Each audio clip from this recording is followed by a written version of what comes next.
Bien qu'absent, le sénateur algérien Abdelkader Djeddi a marqué de son empreinte les travaux de la 151e session de l'Assemblée de l'Union interparlementaire, UIP, tenue du 19 au 23 octobre à Genève. Une réunion qui s'est achevée sur une fausse note pour le pouvoir en Algérie. Le conseil directeur de l'UIP a en effet approuvé à l'unanimité la décision d'accepter la plainte déposée par l'organisation Choix des droits de l'homme, représentant l'ancien sénateur Abdelkader Djeddi, auprès du Comité des droits de l'homme des parlementaires, CHRP. Cette plainte concerne des violations constitutionnelles et parlementaires, ainsi que les poursuites judiciaires et la condamnation prononcée contre lui en Algérie. Cette décision constitue le premier cas de violation des droits d'un parlementaire algérien enregistré auprès de l'UIP. L'Algérie a ainsi été inscrite sur la « liste jaune », qui recense les cas suivis par le Comité des droits de l'homme des parlementaires dans le cadre de ses efforts pour protéger les élus victimes de persécutions à travers le monde, s'est félicité l'ONG Choix dans un communiqué.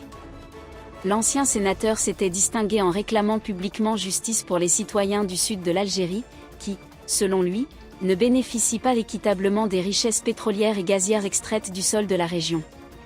Le comité de l'UIP a estimé que les déclarations de M. Djeddi relevaient de l'exercice de son droit fondamental à la liberté d'expression et qu'il n'aurait pas dû être condamné pour celle-ci.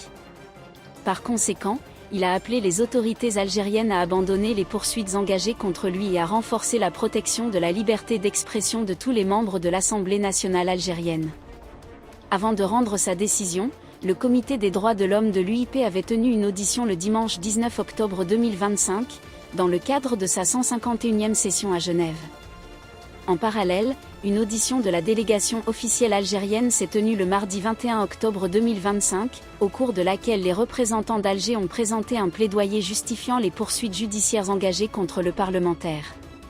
Abdelkader Djeddi réside aujourd'hui en Espagne, après avoir été contraint de fuir la persécution judiciaire et politique dont il dit être victime depuis 2023, en violation flagrante de ses droits constitutionnels et parlementaires, garantis tant par le droit national que par les normes internationales relatives aux droits de l'homme.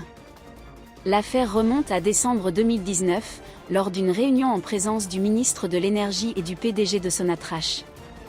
M. Djeddi avait alors critiqué la mauvaise gestion et le manque d'équité dans le développement du sud algérien. Il avait appelé à une meilleure inclusion des populations locales dans les décisions relatives à l'exploitation du gaz de schiste, à la protection de l'environnement, à une redistribution équitable des recettes fiscales pétrolières et à la création d'emplois pour les jeunes du Sud au sein des compagnies pétrolières. 4 ans plus tard, le 13 novembre 2023, la Cour constitutionnelle algérienne a décidé de lever l'immunité parlementaire de M. Djeddi, sans respecter les procédures prévues par le règlement intérieur du Conseil de la Nation, notamment l'article 125, qui impose d'entendre le membre concerné et de procéder à un vote public. 2 jours après cette décision, le procureur de la République près le tribunal de Tougour a émis une interdiction de sortie du territoire à son encontre. Le 5 février 2024, le même tribunal a condamné Djeddi à 3 ans de prison et à une amende de 500 000 dinars algériens pour outrage à personne morale, publication d'enregistrements préjudiciables à l'intérêt national et diffusion d'informations susceptibles de troubler l'ordre public.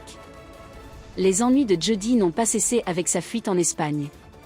Il a reçu, le 14 octobre 2025, une convocation officielle du tribunal de l'audience nationale à Madrid, à la suite d'une demande d'extradition déposée par les autorités algériennes. Une audience sur cette demande est prévue le 3 novembre 2025 devant le tribunal de Pedel-Campello, Alicante. Le régime algérien a profité de la visite de travail du ministre espagnol de l'Intérieur, Fernando Grande Marlaska, à Alger le 19 octobre, pour demander l'extradition de plusieurs opposants algériens, dont d'anciens hauts gradés militaires réfugiés en Espagne.